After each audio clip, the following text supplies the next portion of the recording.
Hello, hello, and welcome back to the Franchise Millionaire Show.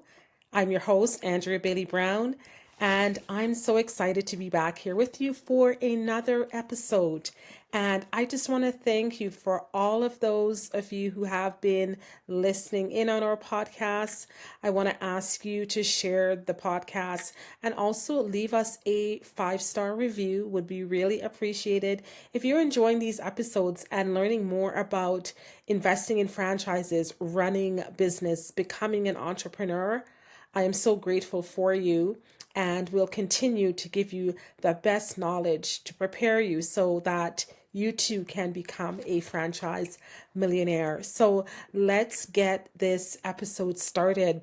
And today I'm going to be talking about the question that comes up: can you really replace your 9 to 5 job with a franchise? And so we are going to break that down and what that installs and like what comes with that decision of replacing a 9 to 5 job. There are so many different categories of people here. And of course, it depends on what your 9 to 5 job is paying you.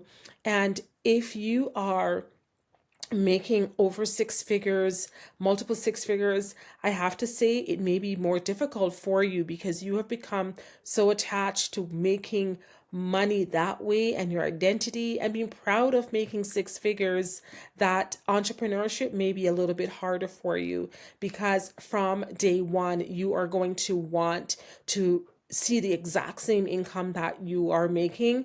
Another thing that may come against you is that you may be so accustomed to your lifestyle that you just want to go from what I call from mountaintop to mountaintop and don't want to have to go through any sort of challenges at all in order to build your own business, build your own brand, and become a business owner. So there's that category, and you have just a lot more to figure out, like how badly do you want this? What are you willing to do to go from making multiple 6 figures to making millions, right? So there's a number higher than 6 figures.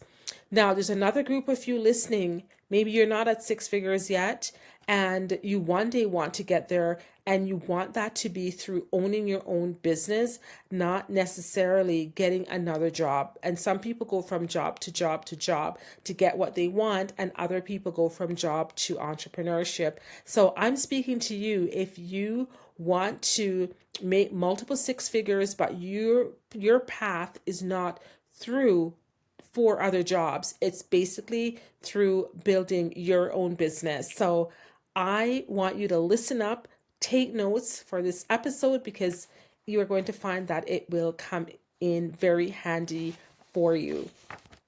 So let's just look at some of the common reality that's happening right now. Perhaps you are listening to this episode as you are about to go back to work. It's a long weekend where I'm at, where as I'm recording this episode right now, and you're thinking, oh my gosh, you're starting to feel the blues. You're starting to feel disappointed because the long weekend is slipping away, and you're like, oh no, you're not super excited about what is to come and the next day. And the feelings come up again where you're thinking, wow, wouldn't it be nice if I owned my own business, if I could get another day, if I could extend the weekend? And these thoughts are coming to you. Perhaps you have been scrolling through and looking at different franchises that are available, different businesses that you could buy, but you've done that in the past, and yet you haven't done anything with it. It stayed with you as a thought. And I would say, don't overlook that. If the idea and the thoughts keep coming back to you that says, hey, I want to own my own business, I want to do something for myself, then I would say it's there and it's speaking to you for a reason. All right, so you are not insane. You are not losing it. If you want more time, more control, more freedom, more time with your family, more vacation, all of that, you are having the right thoughts. And here's something that I want you to also realize: that not everybody gets the same messages and downloads that you're getting. So perhaps you're hearing these things to say, I want to do more. I want a job that I'm excited about. I want to feel challenged again. I want to start something for my own and for myself. I say that is fantastic, and listen to that voice that is speaking to you, because it doesn't speak to all of us. Not everyone gets the same messages. So, again, can you really replace your 9 to 5, or will it just become a different type of full time job? And yes, business in the beginning does feel like a full time job, and it should. Why do you get to skip through the steps? Why do you get to not do the work and put in the hours like you did at your full time job? So, that is the question. Not everyone gets to skip kindergarten, grade 1, 2, 3, and just get to junior high or get to high school. Yes, you too have to put in the work. And I know we're all very special. Yes, we are all unique and we're all special butterflies. But I would have to say, on the path to entrepreneurship and business ownership, you too will have to put in the work. So, if in the beginning, in the first few years, your business that you are building, that you own, that you can one day pass on, feels like a full time job, and you're working even a bit harder than you did at your regular job, I say that's an awesome thing. I say you are on the right path, and start thinking about it that way. That in the beginning, yes, you are going to probably work twice as long as you did at a regular job. And why is that? At a regular job, it felt comfortable. You knew exactly what you were doing. It took you years to get to that stage where you understood the job and the ebbs and flows as to what happened. And so, in entrepreneurship and in a franchise business, as you're learning the industry that you're in, that too will ebb and flow, and you will have to put the time in to get to a stage where it doesn't feel like a full-time job. So that's something that I often hear from people, and they're afraid, like, oh my gosh, if I buy a business, I might just find another job. Yes, it is your job that you're investing in, right? It is your job. That is a business that you own, that you are going to be investing in. And it looks different for different people.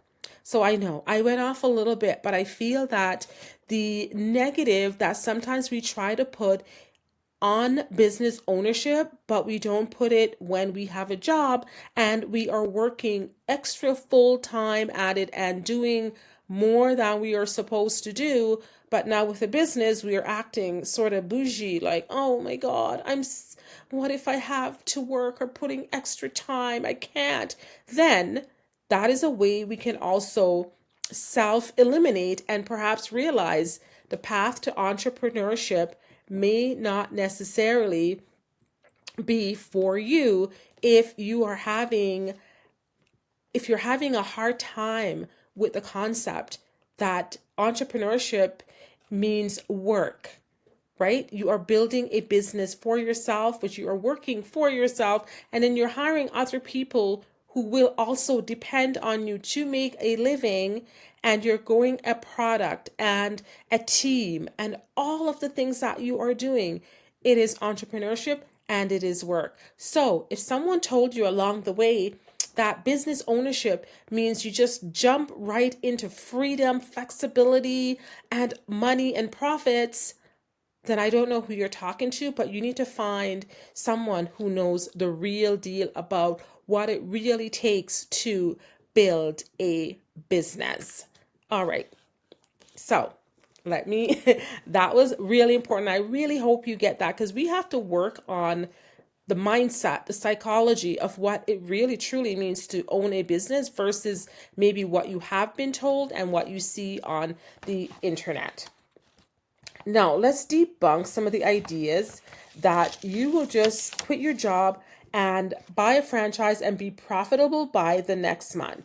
So, you need to make sure you ask yourself a few questions to determine if you are the right fit for entrepreneurship and business ownership, and it's called an assessment. We do a franchise business assessment, which is a business assessment on a whole, basically to figure out, are you the right fit and what business would be a good fit for you? What about your mindset? Are you afraid of making big moves? Do you have a capacity for taking big risk, or you prefer smaller risks? So we are finding all of that out about you before we go any further into you investing into a business. So what are some of the questions that you should really be asking yourself? And I just have a few questions here. Do you believe that there should be job security for you? So some people think they should have business security, job security. And if you rely more on security than you rely on taking risk, it is going to be difficult for you. And these people often stay in jobs because they like the guarantee that every 2 weeks, every month, it looks the same. They know what to expect, and they don't really like surprises. Another question that I would ask is, can you concentrate on one thing for an extended period of time? So you need to really find an answer to that question. What is your concentration like? Focusing on one business and one thing at a time. There's so many people who like to jump from thing to thing, and they stick with the business for a month, 2 months, and they're not seeing what they want, and then they quickly want to try something else. And then they try that something else. It's not quite what they expect. And oh, I'm going to do this thing now. And what people don't realize is that sometimes your friends, your family, business associates, people are watching you from afar because they're trying to figure out, what is this thing working? Is this the real deal? What is the next, best thing for them? Should I give them money? Because I don't know, today you're selling popcorn and next week I show up and you now have a aircraft business. It's just like, what is it? What are you really doing? And do we trust you as an entrepreneur? So part of this process as well is to build some of that trust, right? So that is something for you to consider. Another question I have, do you persist when others tell you it can't be done? Do you persist when others tell you that it can't be done? Having persistence is going to be something big that you need to build in entrepreneurship. You need to build that muscle of persistence. And then that also goes along with rejection. Can you handle rejection? And if you are afraid, if you have to say no, I was listening to someone who said they decided to go and ask someone to negotiate everything for multiple days just to make sure that they could practice hearing no and having rejection. So not everyone is going to love your idea. Not everyone is going to be quickly wanting to do the thing that you are saying or you think is the best thing. You may put your poem out there. You may put your book out. You think everyone's going to buy it. You may put your music out there. You may act and you think the movie's going to be sold out. Not so. And you may buy a business and you think, oh my gosh, this is the best business, I think. And maybe not everyone responds right away. So rejection is super important in determining how you will succeed in business. And also another question I have here is, are you likely to work long hours to accomplish a goal? There are many people, again, who just don't want to put in the hours. They don't want to put in the time. We've heard about the 10,000 hours that it takes for success. And many people don't necessarily want to put in the hours that is required for success. They believe that they should start a business today and by 2 weeks it should be successful. And that's just not the way it's going to work. You must be willing to put in the hours. And here's another part. I would say you must be willing to put in the hours for success, especially when you are not seeing the results that you want to see. Did we grab that? You're going to put in the hours. You're going to be working hard. And you think you should have 50 customers by now, and you only have 10 or 5. You must continue to put in the hours when you don't think the universe has your back, but the universe always have our backs. So you continue to work, you continue to put in the work. And yes, sometimes it is tough. Sometimes it is hard when you think, I'm doing what I'm supposed to do. I was told to do this, I was told to do that. This is one of the reasons I work with business coaches and I work with people who have been further along on the path that I want to be on. That's another reason I get myself into circles where people are more successful than I am. They have achieved some of the things that I want to achieve. I'm in new industries and things I may not know, and other people, oh, I've done this before. Because yes, you're going to have to put in the work to make sure you are able to get the results that you want. And when the results aren't coming, we don't stop. We keep moving because you just don't know who's the next person that's going to switch everything around for you. You could meet someone, you could get a referral, you could have a speaking event, and things just change. The floodgates open. So yes, you can go from I would say a drought to having overflow and blessings that are coming to you. So you must learn to stay the course. So if you can answer that one about rejection and when things aren't happening, then you are good to go. All right. So I'm enjoying this episode. I hope you are enjoying it too, because some of the things that people don't really talk about and tell you what it really takes to succeed. Another thing, franchising is definitely a business. So a business needs strategy, planning, and time, just like any other serious investments that you have, right? So if you invest in the stock market, you invest in real estate, it needs time for that house to actually build equity in it. You know, you can buy the house today, but equity is not going to increase like right away tomorrow. You must give it some time to increase. So, in the timeline of a startup, there are a few things that I would encourage you to think about in terms of the timeline that goes with a startup. So, the first months, you have to I would say from at 0 to 3 months, when you're looking to get your franchise up and going, or any business that you're in, you really need to spend time on due diligence. And due diligence really means a few things. What does that combine? I would say it means you're going to be vetting, right? So that's something to think about. Vetting the company that you're going to buy and invest in, you must do vetting. And that includes market assessment. What is the market saying about the industry that you want to get into? Is the industry growing? Is it declining? Are more people entering into that industry that you want to get into? What is the cost and profitability assessment that's happening? How long does it take to get to break even? How long do you before you get to profitability? Cash flow assessments. Those are some of the due diligence that you're doing. What also I would be looking at the marketing plan. What is your plan in order to get the business known, to get your name out there? What do you have a sales plan? Do you have an advertising plan? And that's all some of the due diligence that you have to be looking at before you invest. You're also going to be looking at funding. Where's the sources of funds going to come from? Is it the bank? Is it family members? Is it a grant? Right? Those are the things to think about. And also the training time that you're going to need to get up to speed on the business that you're going to be investing in. The other months, say around month 4 to 6 or so, you're going to be looking at launching customer acquisition. Where will you be finding customers from for your business and building out the operations?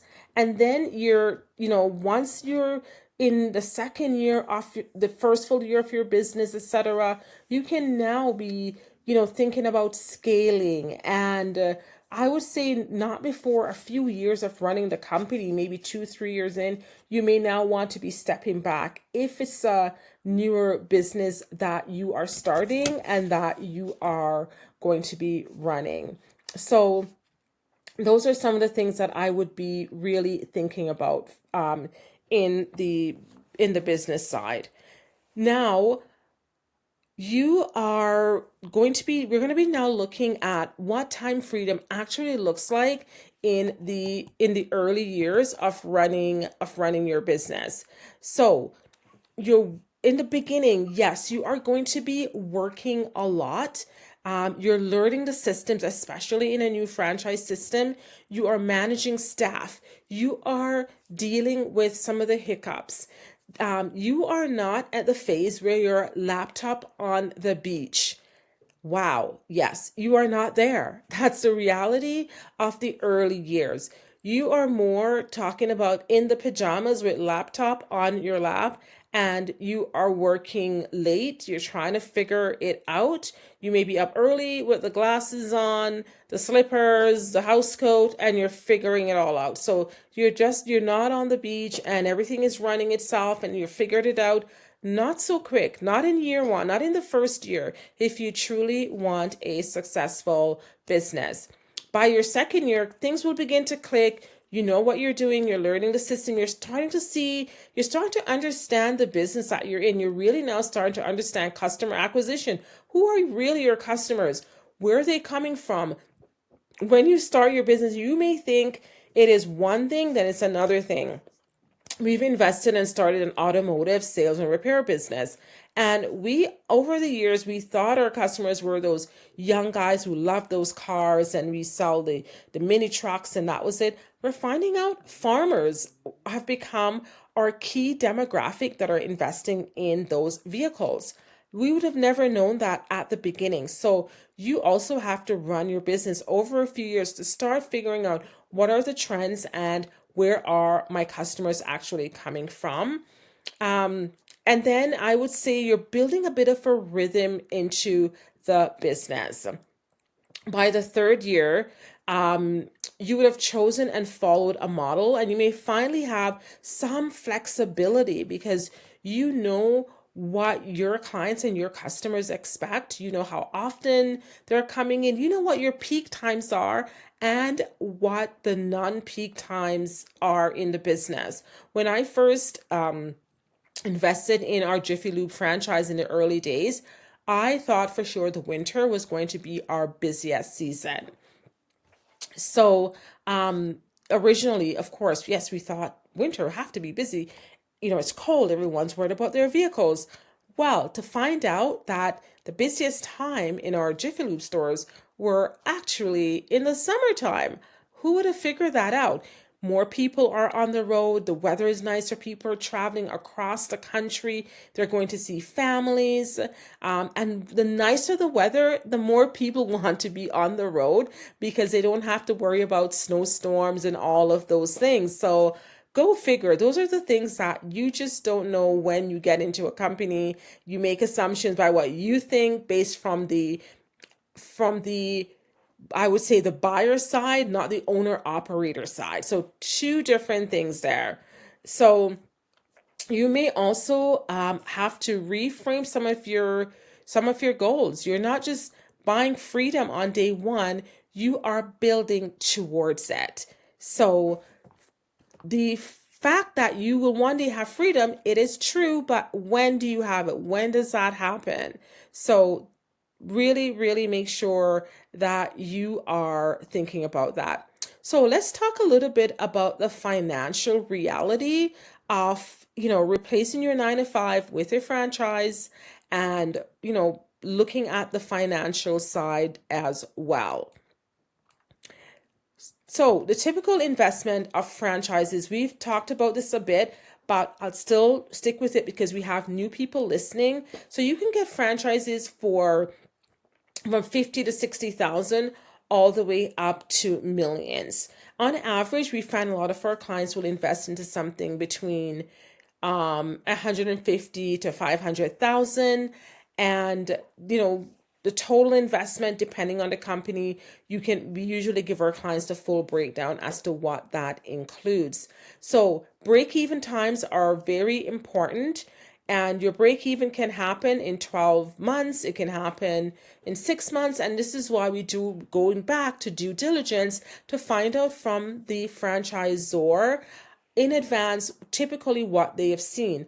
There are no income guarantees as to how it will happen, but what they're going to look at is some of the historical data that they have to help you understand how long it will take to get to those numbers and what they have seen with past owners. But of course, there's no guarantee in any of the books, but you can use past history to determine what is possible to happen.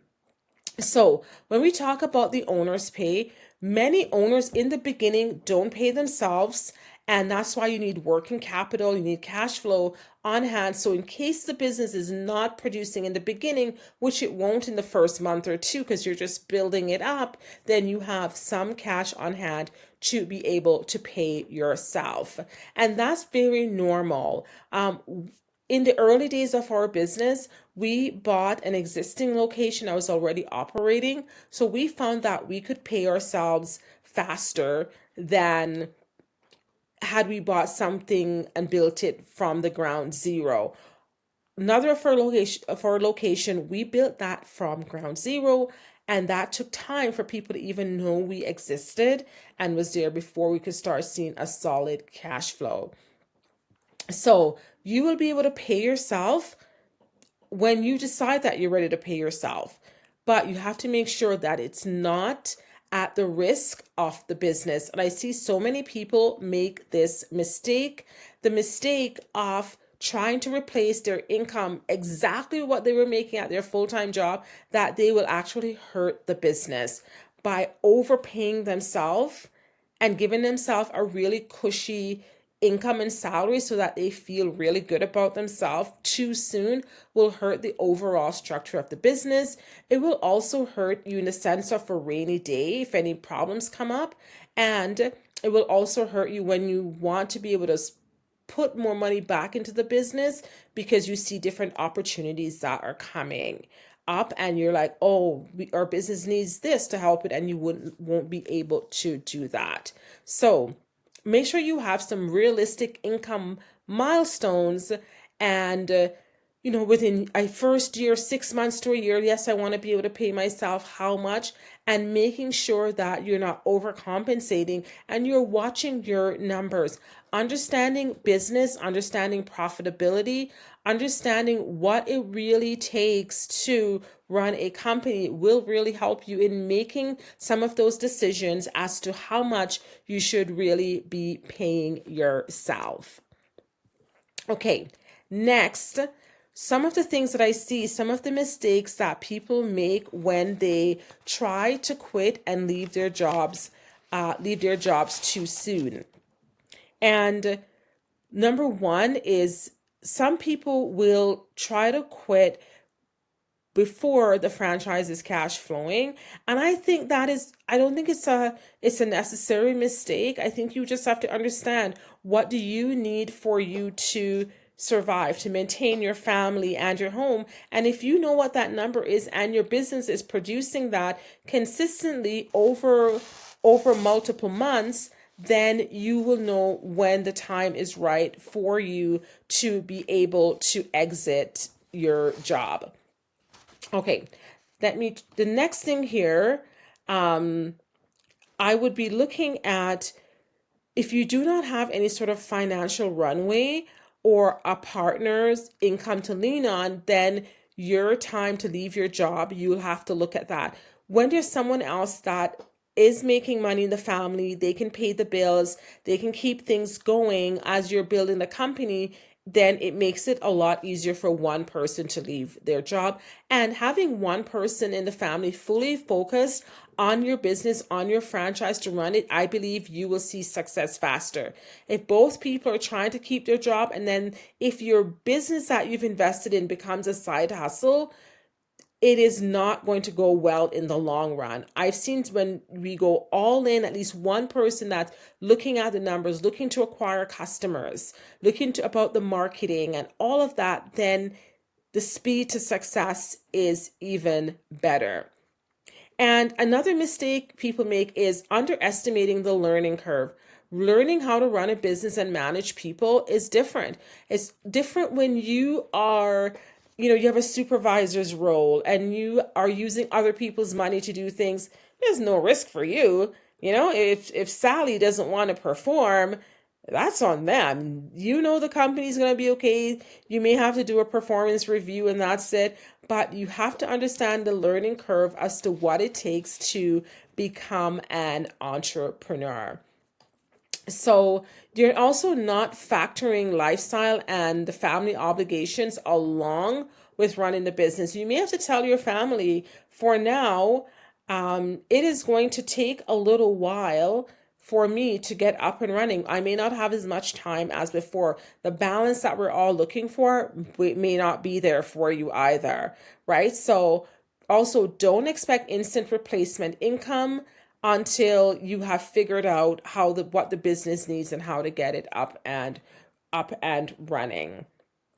So, and another mistake I see people make is that they are not getting involved with business community, like-minded people to learn what it really takes to be an entrepreneur, to also understand the language of entrepreneurs and the things that we talk about. We're not there talking about when you're getting your 2 week vacation and that the language is so different. We're talking about expansion and building and hiring, not basically, talking about oh, this is bugging me, this person I work with. Like, no, our language is different, so you need to be around that language as well. And make sure you're asking yourself a few key questions, such as, do you have enough savings or other income to support yourself for at least 6 to 12 months or even more if necessary? Do you understand the daily role of the owner and the franchise you're considering? And do you actually want to own and run a business, or you just have the idea of escaping your job? So get in touch with yourself, and because you have to be honest and truthful to no one else but you. And the truth is, franchising can replace your nine to five. I'm living proof. My husband is a living proof. We both had 9 to 5 job. I was working as a teacher. He was working as an aircraft mechanic. Full-time jobs, well-paid benefits, everything that we needed. My husband had flying privileges where he could travel anywhere he wanted in the world with a touch of a finger, as long as there's some availability, like anywhere in the world. So we know what that feels like. And so, yes, we are living proof that you can replace your 9 to 5. Passive, we now run our businesses passively. It was not right away. It was not 3 to 6 months where we were hands off. We were in it. We learned the business, learned our industry, expanded. And then we were able to step back once we could get managers in there. We understood how the business really works. It's not always pretty, but it can be very powerful. And I do believe with the right support, with the right people on your team, you can plan ahead of time. You can absolutely build something that gives you more control, more freedom, more flexibility, more time, and definitely more purpose. So, yes, we are living proof, and so many other people that I know in the franchise industry. When I look in our Jiffy Lube network, I would say we have hundreds of people, probably thousands, who were once at regular jobs as accountants, as managers in different businesses, working with the government all over, who have basically left what they're doing to become full-time entrepreneurs and full-time business owners. These are the places and the circles that you absolutely need to be in. And I'm hosting a challenge coming up, our 5-day Become a Franchise Millionaire challenge. I really want you to join us and to be a part of that, where I'll teach you everything you need to know about owning a business, evaluating a franchise, how to make the leap from idea to owner. And I cannot wait to have you be a part of that. So if you're thinking about franchising, don't just browse and Google and hope for the best.